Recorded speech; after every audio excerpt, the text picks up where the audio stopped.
This is a fan-generated show. If you'd like to support us, please go to jamieglazov.com. Also, don't forget to subscribe to our new Rumble channel. All your support is greatly appreciated. Good evening. Welcome to the Glazov Gang. Tonight, our very special guest, Raymond Ibrahim, a Shulman Fellow of the David Horowitz Freedom Center, who is joining us to discuss his new book, Defenders of the West, the Christian Heroes Who Stood Against Islam. Raymond, welcome back to the Glazov Gang. Good to be with you again, Jamie. How are you? Fantastic to be with you. Raymond, your book, just real blockbuster, if that's one word to use, but some ways don't want to use that, not to trivialize the sacred importance of the book, but I've been reading it the last few days, just a real thriller, and so sacred and meaningful on so many levels. Look, I'd like to begin with this. You've received so much praise from Victor Davis Hanson, from Daniel Pipes, from Shulman Fellows like Bruce Thornton and Mark Tapson.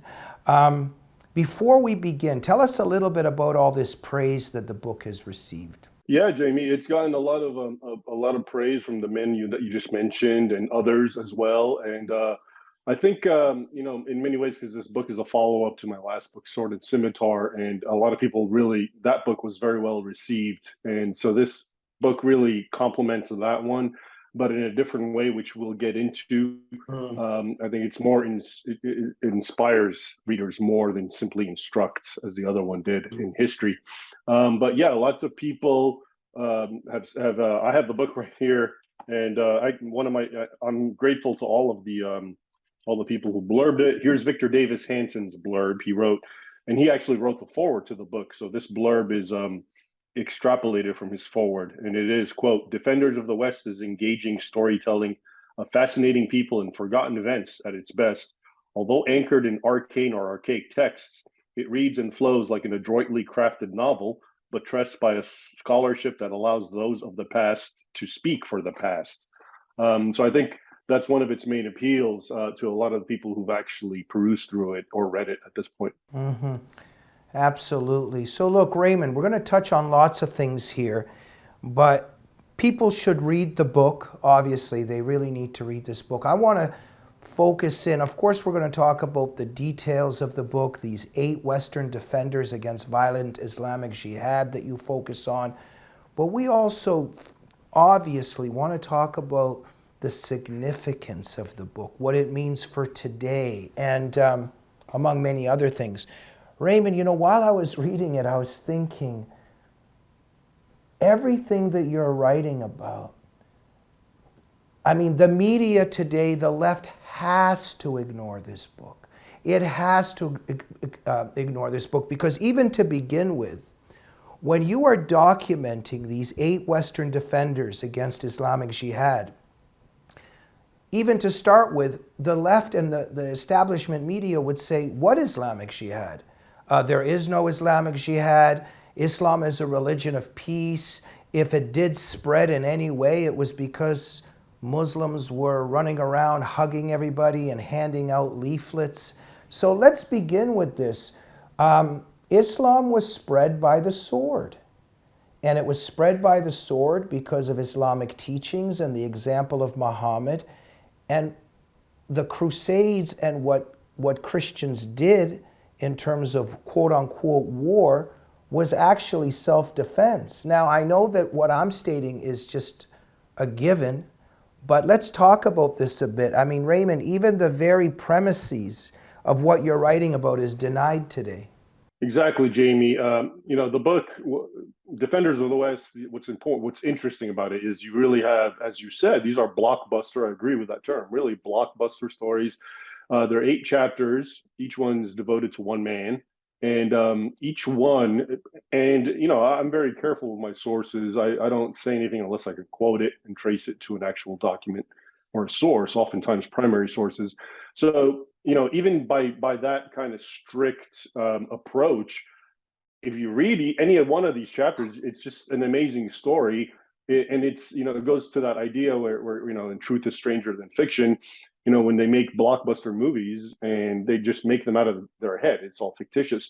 These are real stories, well documented, and any one of them is just amazing. But as you said, they won't touch us with a 9-foot pole because A, it makes Muslims look bad because they're the aggressors, and B, possibly worse, it makes Christians look good.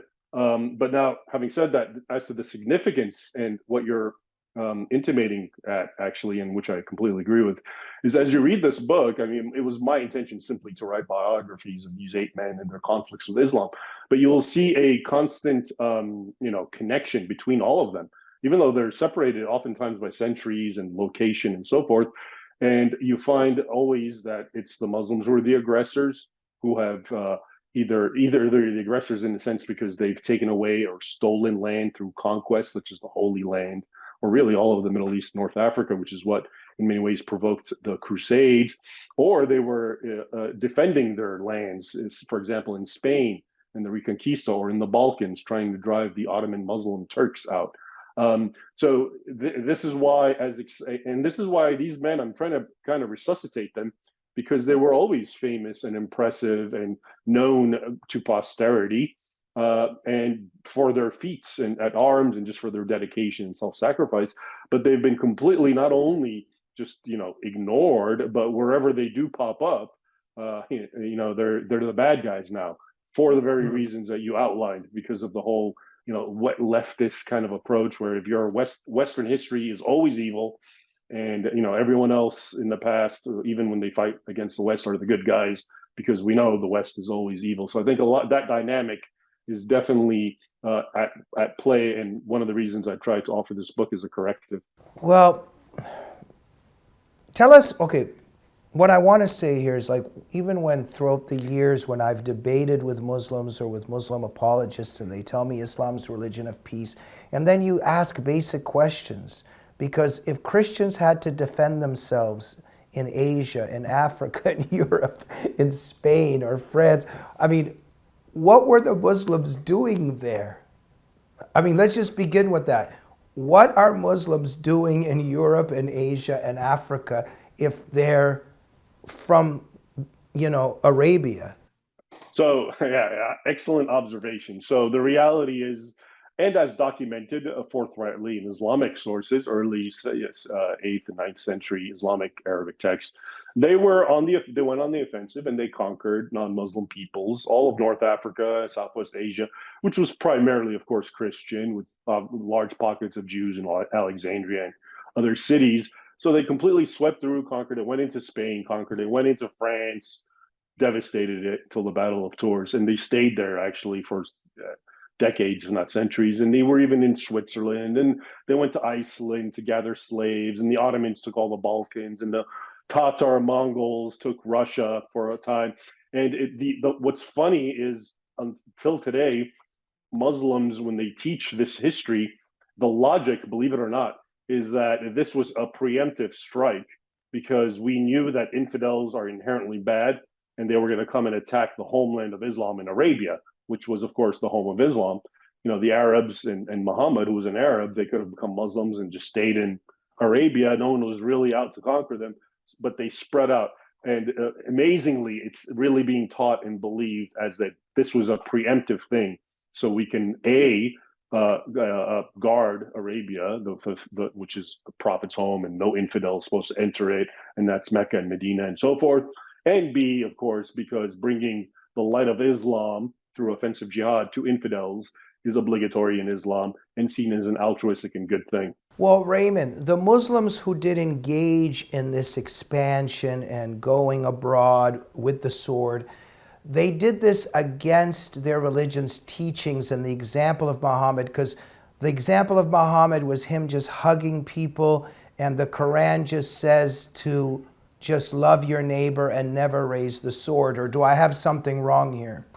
No, you're right. Muhammad definitely was very woke in that sense. And all right, no, your sarcasm is appreciated, Jamie. No, Muhammad, if you look at the prime, but it's not even sarcastic, it's important, because what you're saying is clear enough in that that's what they try to teach. I get books to review often, and it's amazing. especially children books and popular books. And they do portray Muhammad, the way you said, as a very enlightened, tolerant, progressive, he's concerned about, women's rights, and they really write that sort of thing.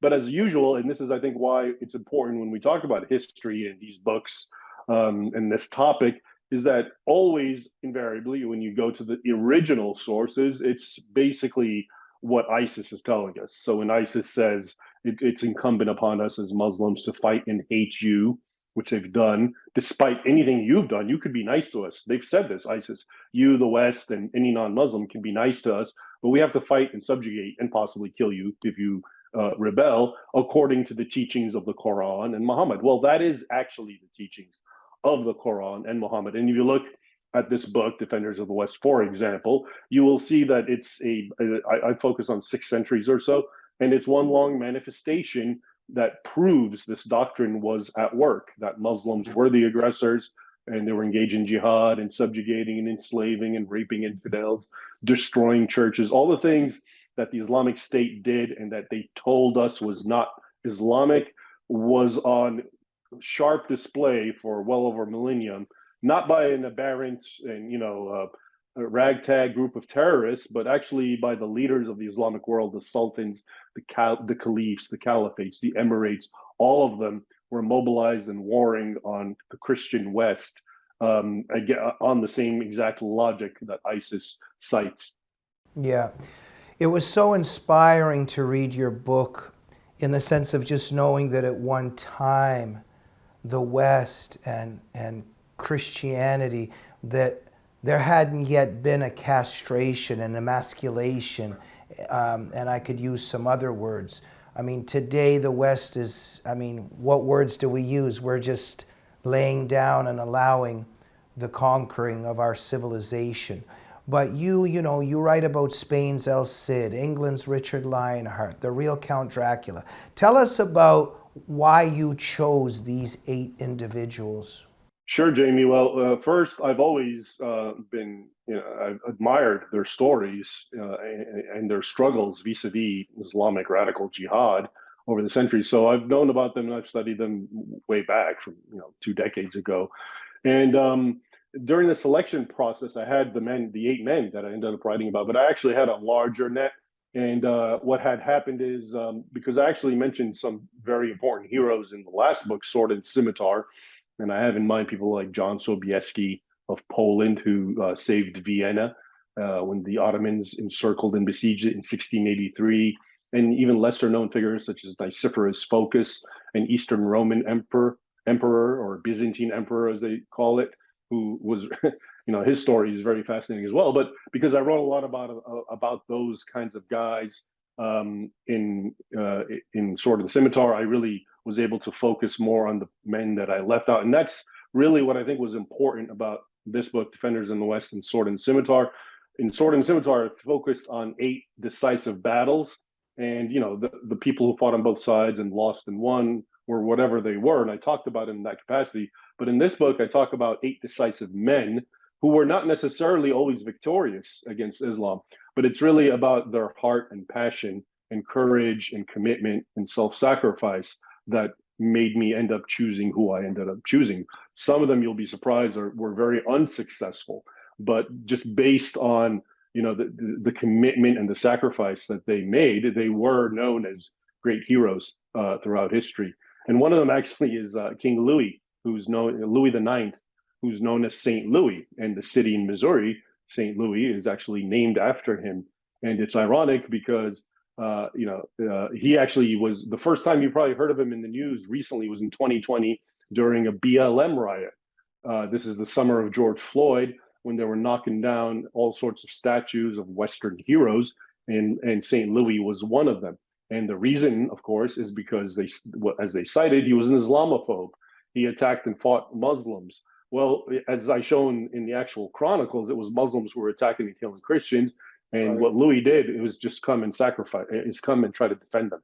Right. Well, Raymond, I thought very highly of the book, but I have to say, I think I sensed I question your decision making, because in those 8 choices you made, there's some racism and homophobia there. You didn't choose any women of color, anybody from the LGBTQ or trans community. Why is that? Because none of that sort of thing existed, and because it didn't exist, that's why the West actually ended up surviving until this day.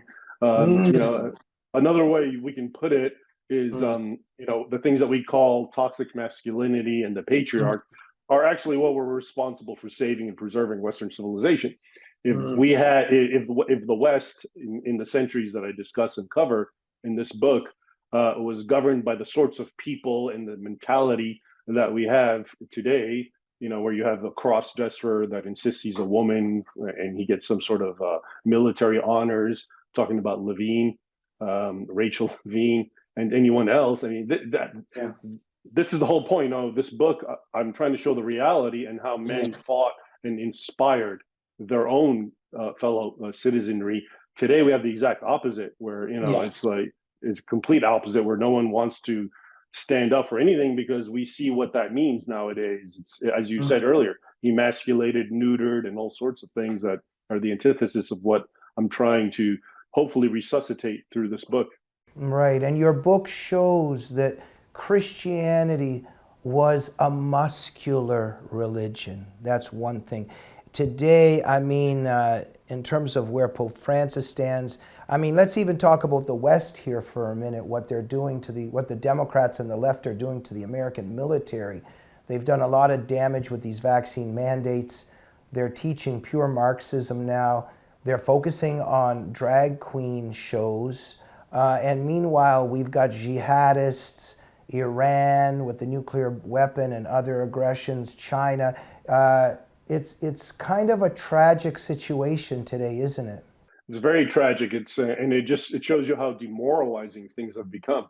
The military is supposed to be staffed by men such as the men I described in Defenders of the West, and now it's the heads of it are the exact opposite, who are denigrating masculinity and manhood and patriotism in a sense of defending your home and your women and your children, and it's really topsy turvy. It's the only word I have for it is demoralizing.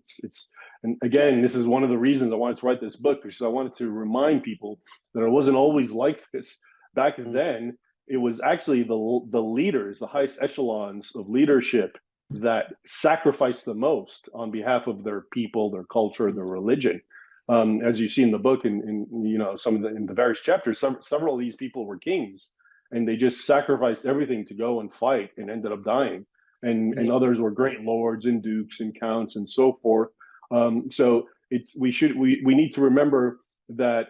I think people today are very cynical, and we just assume that leadership, American leadership and politics and politicians are always going to be, self-centered and self-aggrandizing and cowardly and politically correct. And the point is, it was not always like that, and I don't think it always has to be like that. Yeah. Raymond, let me ask you a theological question. So look, aside from what the left wants people to believe, there's a difference between Islam and Christianity and Muhammad and Jesus. Actually, it's just polar opposites. So the reason why ISIS and Boko Haram and all the things happened during the time that you're studying, why that happens, why jihad happens, is because of Surah 9:5 and Surah 9:29 and wage war against unbelievers, kill unbelievers, behead unbelievers. Why sex slaves are taken is because it's very clear, the captives of the right hand and all of those teachings in the Quran about sanctioning sex slavery. And you don't find Christians doing those things. If you do find Christians doing those things, they're bad Christians. They can't point to any verses in the New Testament. Jesus taught love and to love your enemy, peace, and all kinds of things. However, what I want to ask here is, these were Christians that were defending their countries. The West was being defended by Christians. And so I don't think that this is anti-Christian to defend yourself either.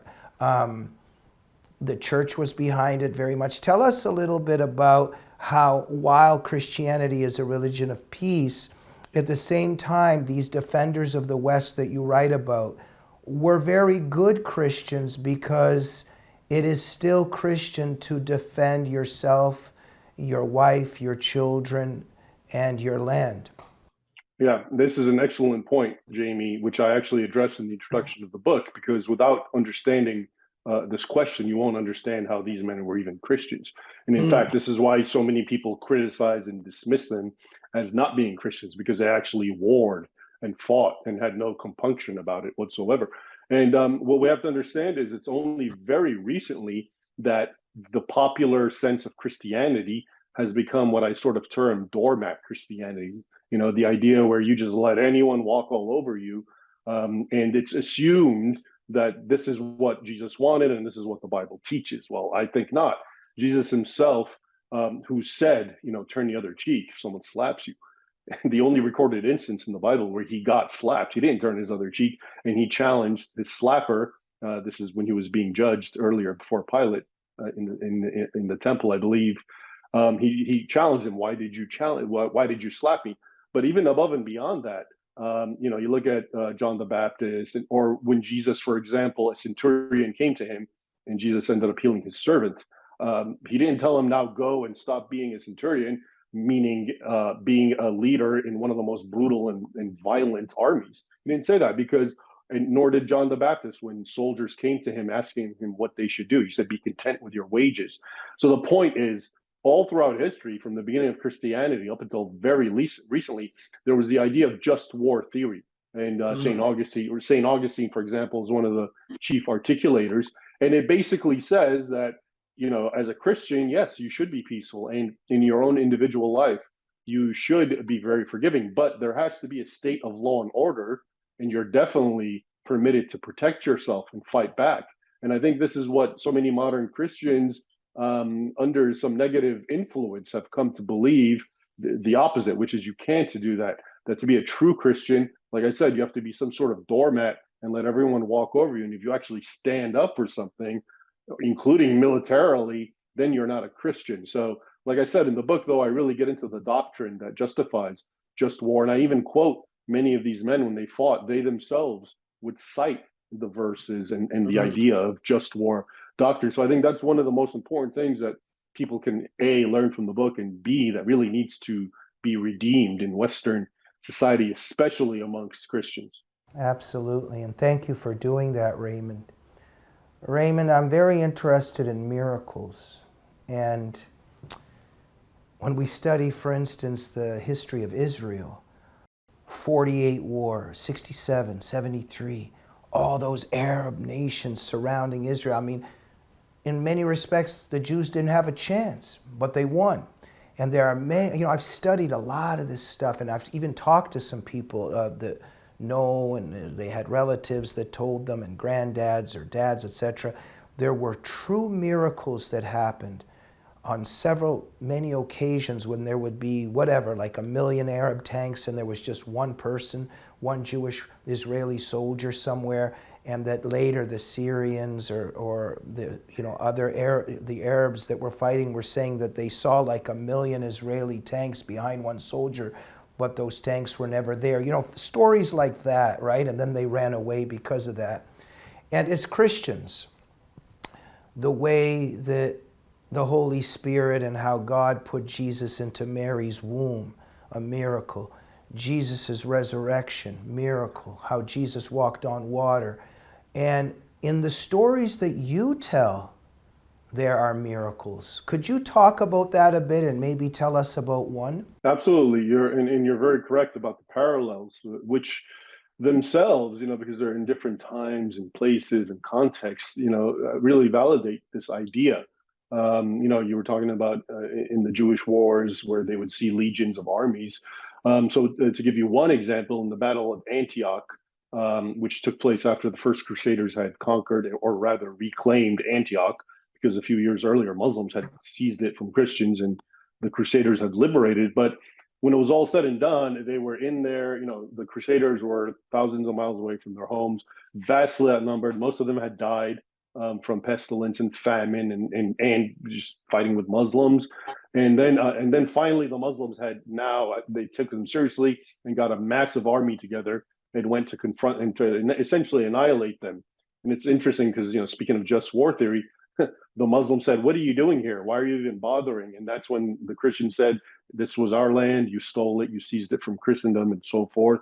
But when it came down to it, the Christians. I have the numbers. I think it was something like maybe 10,000 against 60, 70,000 Muslims, and they actually destroyed the Christians who were, emaciated, starved, and just because they had gone through a year or a year and a half siege, whereas the Muslims were fresh and had just come and they're on their own home territory.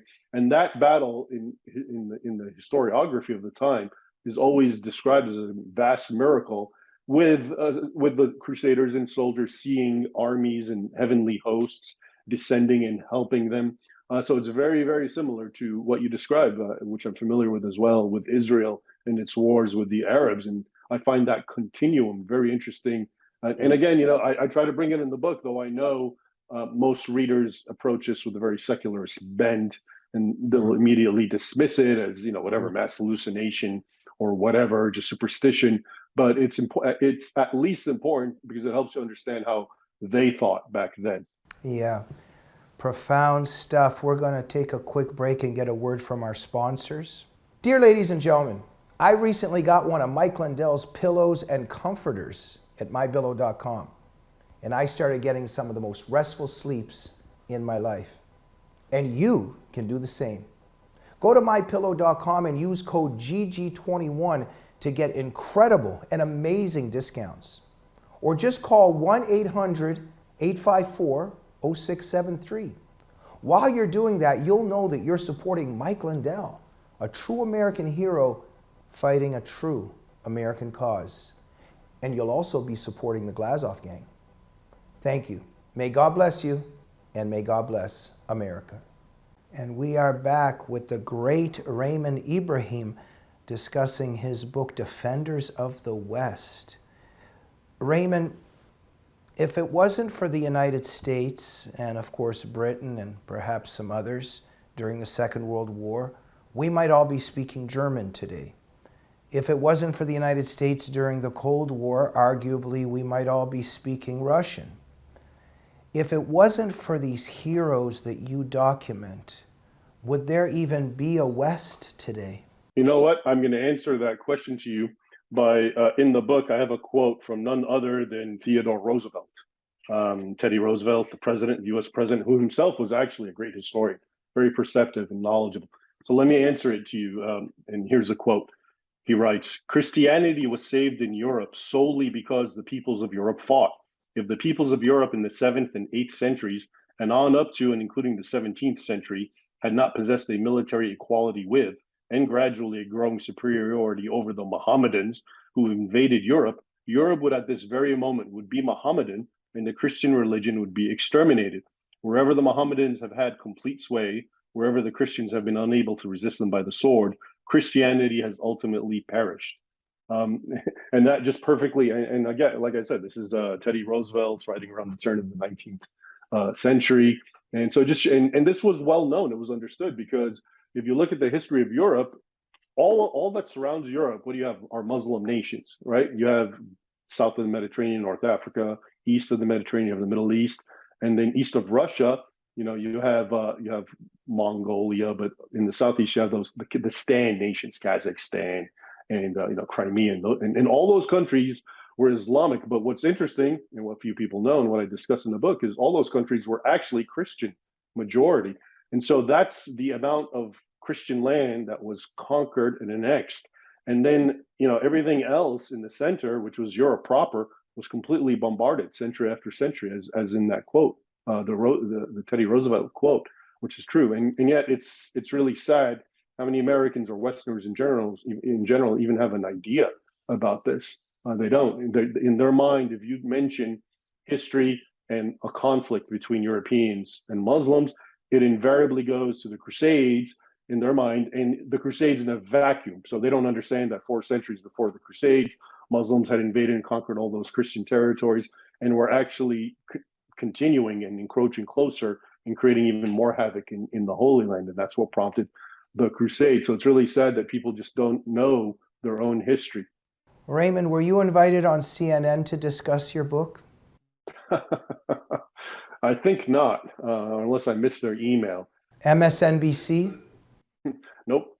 This is the sort of thing they'll never touch. The View? No, I think it might go against their narrative. I suspect. Yeah. So this is the thing. Our culture overall, ruled by the left, the media, the universities, I mean, you are simply marginalized and just pushed to the spheres of invisibility. This is a book that should be celebrated. These are heroes that should be celebrated. What's been the reaction? I mean, apart from heroes like Steve Bannon and Robert Spencer's Jihad Watch, Front Page Magazine, perhaps my show, our show. What has been the reaction here? Are you being covered at all? Yeah, I'd say most of the places, of course, that would cover or talk with me are either very conservative or very Christian. Those are the two main groups that have any interest in this topic. But and I personally really went through what you're describing, as so many of us have, because when I first came into the scene and got into this topic, it was back in 2006 and 5 and 7 when I wrote a lot about Al Qaeda, and then I was on C-SPAN, I was on CNN, MSNBC, all even PBS, they had me on. But the more I got into and delved into the deeper matters of Islam, especially vis-a-vis the West or vis-a-vis non-Islam in general, the more the people just stopped calling on me until I was completely cut off. But happily, you and I, we have our own community and our own supporters who still want to hear the truth. You would have to be fact-checked, I think. I think we cannot go further in this discussion without bringing in our wonderful producer, Annie Cyrus, who is a scholar and expert on all of this. Annie, what are your thoughts during my discussion with Raymond? Well, when you have Raymond Ibrahim, it's hard to add any thoughts to the discussion because he's definitely the expert. But I would just say this. I'm going to do a plea here. Fellow Christians, there is no such a thing as coexisting with this cult. So hear everything Jamie and Raymond are saying and come to realize if you don't stand up, there is nothing left to fight for. And at the end of the day, you may not pay the price, but trust me, your next generation will. And I hope you have an answer when they say, why didn't you do something? Thank you, Annie, so much. Raymond? Yeah, well, we're just in this situation, where got to open people's eyes and minds, and unfortunately, we're constantly being censored, as you indicated, which is very true. We're being deplatformed and canceled and all the rest. On Facebook, I remember a couple of years ago, if I put something, I'd have a few hundred likes and so forth. Now I put something, I get 4, and you can say, well, maybe my content's not that great, but I also keep getting emails from people saying, I follow you. How come you stopped posting? It's been years. I haven't seen you on Facebook, even though I post, maybe 2-3 times a week. So we're really, I think the left has finally understood that they simply cannot win this war in an even dialogue where we just, speak our minds and just have a debate. So all they got left is just to silence us, and we just have to hope that more and more Americans see the truth of what's happening and get to actually hear our position. Thank you, Raymond. So look, we've also got with us you, Raymond. You're an expert on Al Qaeda. So look, in terms of your book, and some things that are happening right now, we've got this, great foreign policy achievement of Biden's by evacuating from Afghanistan and leaving all American equipment behind. That's a very interesting development there. If interesting is a word we can use. But he gave and gives money to the Taliban in aid, but yet he kills al-Zawahiri. I don't know what kind of counterterrorism strategy this is here. What did you think about the recent slaying of al-Zawahiri, and just in the context of your knowledge of Al-Qaeda and now the disastrous Biden foreign policy? And as a loaded question, I guess, how would you connect this to your book? Yeah, sure. It's actually, it connects itself very naturally. But the killing of any terrorists, especially those involved in 9/11, is obviously a good thing and laudable. But ultimately, it's just a symbolic thing. It's all as well. It's a political thing. And really that's it. And for a number of reasons, we can talk about how significant Al Qaeda as an organization is. But what I'd rather discuss is actually the idea that killing this or that leader of an organization or an ideology that has existed since the beginnings of Islam, with arguably Muhammad himself, it's not going to do anything.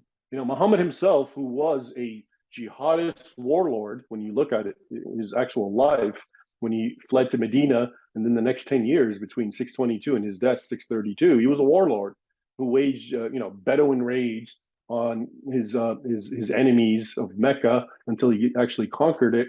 And that's where you get all these violent verses in the Quran and so forth. But even he died, okay. But because of that approach, violent jihad, conquest, plunder, and expansion is codified in the body of Islamic teachings, it didn't. Actually, Islam, if anything, grew stronger. And as in the book, the first century, it went from when he died, Islam was in Arabia. After he died, his followers took that idea and spread it until they conquered 2/3 of the Christian world. So when you tell me someone like Ayman Zawahiri is dead, it's sort of, I'm reminded when Osama bin Laden was killed in 2011, and I remember all the hoopla on CNN and elsewhere. People like Peter Bergen said, and I'm actually quoting him, not just for paraphrasing him. I think he said, "We can now declare the war on terror is over," because Osama bin Laden was dead, and all sorts of silly kind of observations. And then right after it, that was the rise of ISIS, which was essentially Al Qaeda on steroids, or Al Qaeda 2.0.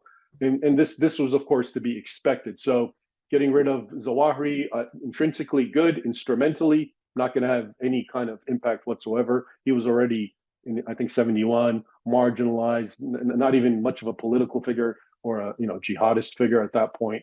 And if you want to connect it to the book some more, leadership all throughout the Islamic world, you had leaders like Ayman Zawahiri. And like I said, with Muhammad, and they come and they died, that didn't stop the jihad. But as I discuss in the book, in the West, you actually had leaders who were similar to the jihadists in the sense that they were committed to their faith and their civilization, and they were at least willing to defend it. That's why the book's called Defenders of the West, not conquerors and so forth. And that's really the ultimate reflection of the death of Zawahiri. We don't have that anymore. They have an endless supply of would-be jihadist leaders. We don't have men like the men that actually preserve Western civilization. We have Joe Biden. We have Kamala Harris. We have people who want to promote insanity essentially, and don't want and are too busy trying to tell you what pronoun to use and how not to believe your eyes and what you see. So I think that's the real lesson that we should keep in mind, not just the death of one terrorist. Absolutely. So Raymond, let me ask you a personal question.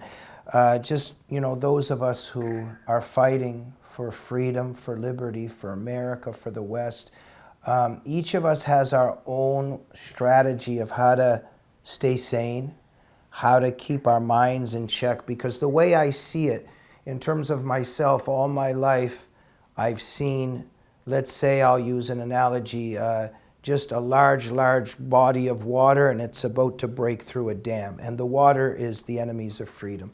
And we have a little bit of blocks on the dam that are stopping this flood. And all my life I'm trying to say, we got to keep this dam there. We've got to keep these blocks there. And the left is succeeding, taking one out, taking 10 out. And it's almost gone. Just the last couple blocks are there, and the flood's going to come in. And this is definitely happening. We're watching it happening every day. And I psychologically work on this in terms of my own character, my beliefs, of course, my own faith.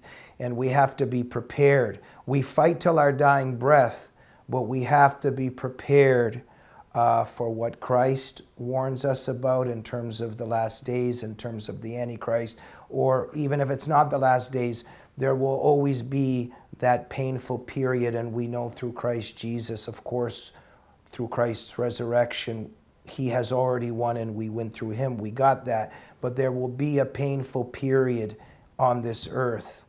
Now, instead of trying to sound like a pastor or priest here, I'm just setting the stage here for my question for you.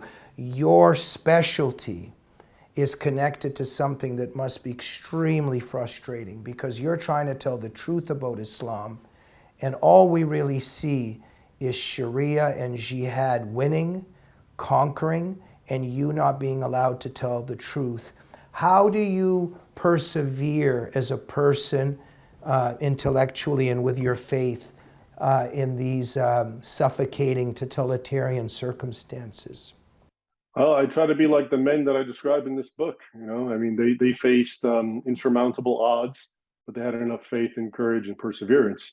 And you know, that's what I try to do, and that's what I'm hoping everyone would learn to do. And everything you said is spot on. I agree with you.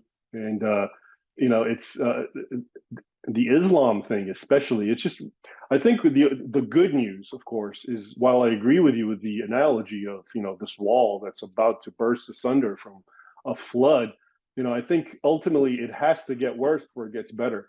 Because and I think that's what I've been seeing in recent years. I mean, you know, today we understand the idea of fake news, for example. Well, fake news has been around for a long time. It's even around in the context of my book.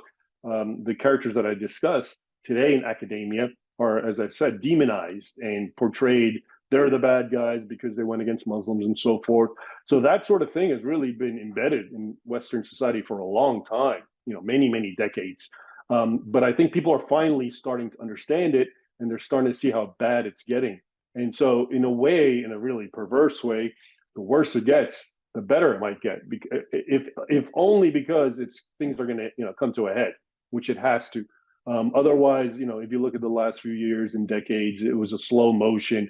I liken it to the, you know, the analogy of the boiling frog, where, you know, as you when you put if you put a frog in a boiling pot, slowly boiling him, he won't even understand that he's dying, and he won't leap out. If you put him in a boiling pot right away, he'll hop out, he'll feel it. And I think what's been going on for just decades is Americans have been just bombarded constantly with this false epistemology based on the media and the news and academia, politics, and so forth. And it's, to me, it's very refreshing that people at least get it. And the fact that we're being shut down and censored and deplatformed is itself a reflection of just how much we're getting it. Because before it didn't matter if one or two guys said anything, you just dismiss them as conspiracy theorists. But I think our movement, meaning, you know, our people who being able to see reality, is growing so much that it's become such a threat to them, which makes them retaliate in such a bad way, which in turn makes more people's eyes open. So I think that's the only optimistic way one can look at it. Thank you, Raymond. And so look, I want to crystallize something here about your book, that in terms of these great defenders, these heroic Christian defenders, there was their masculinity and there was their religious faith. And those two, you could call perhaps identity markers. That's gone today in much of our culture and in the West, because the left and the globalists and other forces have succeeded in emasculating our men, and of course not all. Perhaps you still, Raymond, are the one that, you know, one of the ones that still represent masculinity in the West. But in a previous generation, we had Steven Seagal and Sylvester Stallone and John Wayne and Chuck Norris, even in our films. All of that is gone today, and so much secularization. And so this truly is a problem, because how do we, you know, how do we have great defenders of the West today when that masculinity and religious faith is so depleted? Well, you got it spot on, Jamie. You know, the two main identity markers was their faith which I described even earlier, wasn't just regular faith, but it was a sort of muscular faith, and their masculinity. And it's no wonder that those two things are under massive attack. It's not a coincidence that the powers that be, the left, and all these propagandistic forces are going out of their way to try to transform every man into a woman, essentially, or trying to attack every Christian, and especially if they come out, in an assertive way defending their faith, and they're horrible people. Like I said, the only good Christian is the doormat Christian. That's the only one that's allowed to proliferate. This isn't accidental. This is intentional, because the greatest threat to the left is exactly men like this. It's funny because if you look in history, these men had it really tough, and the West, Europe, was actually very weak compared to the Islamic world, and yet they were able to persevere just through their sheer will and their commitment to defending their nations and their cultures and their religions and their families. Today, the West is super powerful economically, militarily, in every way, vis-a-vis the Islamic world and other countries, and yet we don't have that will, we don't have that masculine faith to actually preserve and defend in a noble way that those men did. So it's ironic. They were weaker, but they prevailed just because of their masculinity and their faith. We're stronger, and we're just going downhill because of lack of masculinity and faith. Raymond, what an honor and a privilege to have you here. We got to go. Wish we had another hour to talk to you. Everybody needs to go get Defenders of the West, of course, at Amazon.com, if it hasn't been censored yet over there. Where else do they go to get your book? Amazon has it, and I think conservativereaders.com for people who don't want to deal with Amazon. There's a website called Conservative Readers that has it. And if you just go looking, shopping around, I want to say one last thing that I really like about this book. As much as I like my own writings in it, I have to tell you that there's some really wonderful full color pictures, 16 pages worth, of actually these heroes from actual, their battles and statues and so forth. And that's one of the things that I really like most about the book, even though it's not what I didn't do. I picked them, but I didn't. It's the publisher that put it all together. Fantastic. And I don't mean to trivialize any of this by asking this, but our viewers have to know that you were, perhaps still are, a bodybuilder. Are one of the pictures of one of your competitions in there? No. That's you got to pay an extra for that. Okay, fantastic. But we have a great defender of the West on many levels with us this evening. What website? Everybody should go to frontpagemag.com and read all of Raymond's wisdom and his profound intellectual work. Can they visit you at your website, Raymond? Yeah, sure, Jamie. RaymondIbrahim.com. Everything is there. But as you said, Front Page Magazine. Okay. I think almost everything of mine is there as well. Fantastic. Raymond, thank you for everything that you do, everything that you are, and congratulations on your new book. Thank you very much, Jamie. I appreciate it. Thank you. Ladies and gentlemen, get Defenders of the West, and please, after reading it, become yourself a defender of the West. And if you can't or don't want to, in terms of becoming involved in defending the culture, please promote and defend the Defenders of the West. We'll see you soon on the Glazov Gang. Good night.